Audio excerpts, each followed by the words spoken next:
Hello, good evening, नमस्कार। मैं Kuldeep Yadav YouTube channel के आर स्टडी में आप लोग को स्वागत है। तो चलिए आज हम जानेंगे मेल रिप्रोडक्टिव सिस्टम। इसके पहले मैंने बताया था लैंगिक जनन क्या होता है।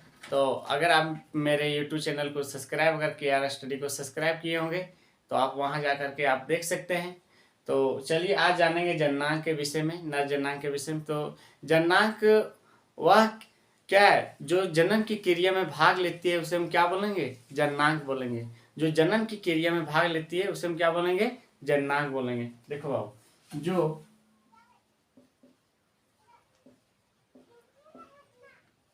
जनन की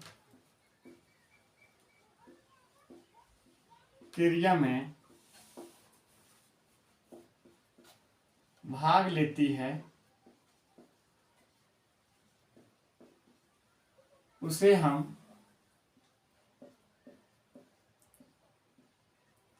क्या बोलेंगे? जननांग बोलेंगे। चलो ठीक। देखो बाबू, जननांग की मुख्य अंग जो है, जननांग की मुख्य अंग क्या है? विषम है। क्या है? विषम है। देखो बाबू, विषम इसको क्या बोलेंगे हम? टेस्टिस। इंग्लिश में क्या बोलेंगे? टेस्टिस। ठीक। देखो, ये जो विषम है, इसका काम क्या है? ये क्या करती है? ये जो है सो क्या करती है? शुक्राणु का काम निर्माण करती है। क्या करती है? शुक्राणु का निर्माण करती है। इसका कुछ इस प्रकार से आकार होता है। एक इसका काम क्या है? शुक्राणु का निर्माण करना। शुक्राणु निर्माण करके ये क्या करती है कि एक नस के माध्यम से क्या आगे तक पहुंचाने का काम करती है। देखो बाबू, नस के माध्यम से एक इधर से किडनी से क्या मूत्र का जो पेशाब इधरे से निकलता है। पेशाब निकल करके क्या एक नली जो एक नस है, इस नस का नाम है सीसन। क्या है? सीसन। इसको पेनिस भी बोल सकते हैं हम। ठीक। देखो इसका नाम क्या? पेनिस। देखो ये सीसन के द्वारा इधर से क्या, इधर से मूत्र भी किडनी के द्वारा इधर से आती है, स्रावित होती है। और इधर से शुक्राणु भी जा करके एक ही सेम नस में जा करके यहाँ सेम नस में क्या यहाँ मिल जाती है। इधर से इसका भी इधर से रास्ता है निकलने का, और इसका पेशाब का भी इधर से रास्ता निकलने का। और ये निकल करके क्या पेशाब जो है सो बाहर निकल जाते हैं। और ये शुक्राणु जो है, शुक्राणु निकल करके क्या होता है कि किसी फीमेल की अंग तक ले जाने का जो काम करता है वो क्या कौन करता है? सीसन करता है। यहां तक समझ आ गया होगा। देखो अब ये कभी कभी देखिएगा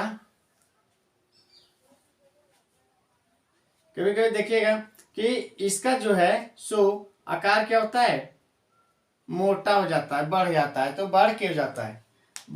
इसका बहुत कारण है।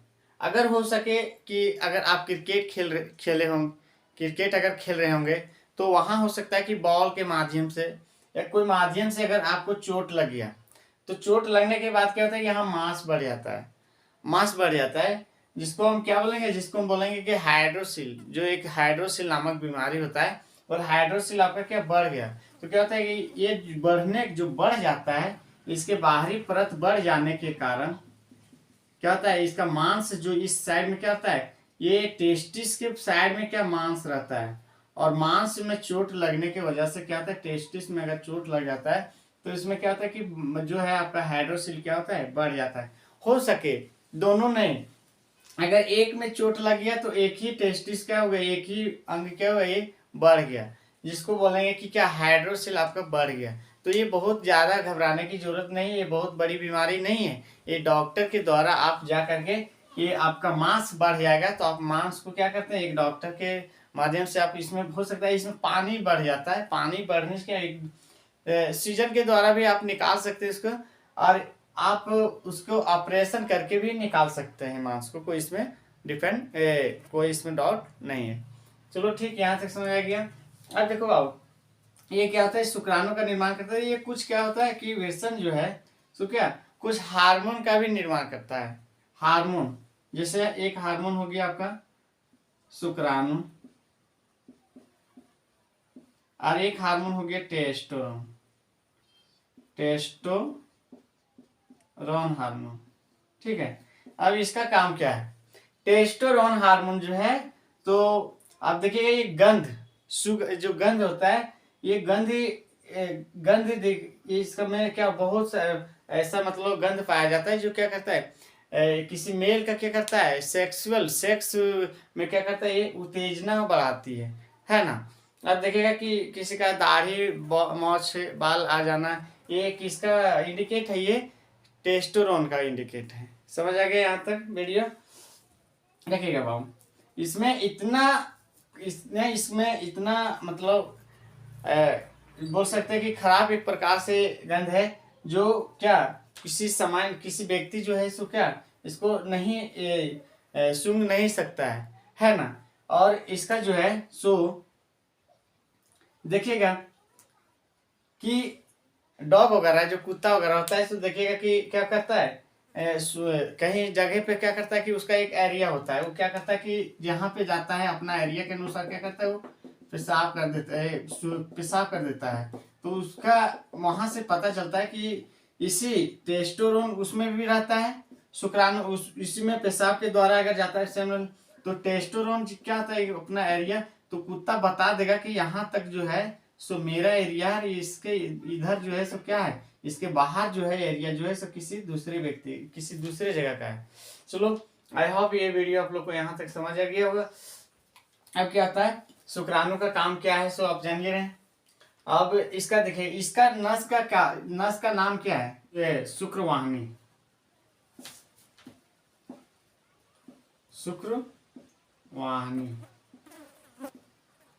शुक्रवाहिनी मतलब क्या, शुक्राणु को क्या करती है, यहाँ से यहाँ तक ले जाने का काम करती है। चलो, अब देखिएगा, अगर जैसे पुरुष नसबंदी भी होता है, तो पुरुष नसबंदी में क्या होता है कि ये दोनों को क्या किया जाता है, क्या पुरुष नसबंदी में क्या किया जाता है कि इसको दोनों का निकाल दिया जाता है क्या, नहीं, ये बिल्कुल गलत है। पुरुष नसबंदी में ये दोनों का निकालने नहीं लिया जाता। देखो बाबू, ये दोनों का निकालने मानव में ऐसा नहीं होता है। आप ये दोनों को अगर किसी मानव को अगर निकाल दिया जाए, तो वो मानव क्या होता है, मृत्यु भी हो सकता है उसका, वो बच भी नहीं पाएगा। अब तो इसमें नसबंदी में क्या किया जाता है कि ये जो नस है, ये जो शुक्रवाहिनी है, इसको क्या किया जाता है, काट करके अलग कर दिया जाता है। इसको काट करके अलग कर दिया जाता है, और इसको काट करके अलग किसी डॉक्टर के माध्यम से इसको काट करके अलग किया जाता है। तो शुक्राणु तो यहाँ बढ़ती है, वो उत्पन्न होती है, और यहाँ से जा करके यहाँ से जैसे यहाँ से आगे बढ़ने का प्रयास करता है, तो इस जगह पे गैप होने की वजह से क्या इधर नहीं बढ़ पाता है, जिसके वजह से क्या होता है कि यहाँ तक शीशन तक पहुंचने का काम शीशन तक को नहीं पहुंच पाता है कौन, शुक्राणु। तो इस जगह पे कट जाने की वजह से तो वही होता है कि शुक्राणु अभी इस जगह पे जाने का, देखो शुक्राणु का समय अवधि जो है सो कितना है, शुक्राणु का समय अवधि 20 से 25 मिनट तक, तब तक ये क्या होता है, ये नष्ट हो जाता है। देखो एक बार शुक्राणु जो है सो एक बार 5 से 6 ml निकलता है, एक बार स्पर्म जो है सो कितना 5 से 6 ml तक निकलता है। उसके बाद क्या होता है 5 से 6 ml तक निकलता है उसमें, और उसमें करीबन लाख से भी ज्यादा शुक्राणु पाया जाता है, देखो तो क्या होता है कि आपका यहाँ तक अब शुक्राणु का देखिएगा, शुक्राणु का आकार कुछ इस तरह से होती है, इस जगह से इस तरह से होती है। देखो, तो जिस शुक्राणु के पास पूंछ होता है, तो वो शुक्राणु क्या होता है, अधिक तेजी से क्या होता है, बेबी का निर्माण में अधिक योगदान रहता है इसका। और जिसके पास पूंछ नहीं रहता है जिस शुक्राणु के अंदर, वो क्या बेबी का निर्माण नहीं कर पाता है। चलो, ये उस जगह तक मेल का जो फीमेल का जो मैन्य भाग है, जो अंग है, उस जगह पे पहुंचने में क्या कामयाब नहीं हो पाता है, और ये जो है सो फीमेल का अंग तक पहुंचने में कामयाब हो जाता है। आई तो चलिए, यहाँ तक वीडियो आप लोग को अच्छे समझ गए होंगे।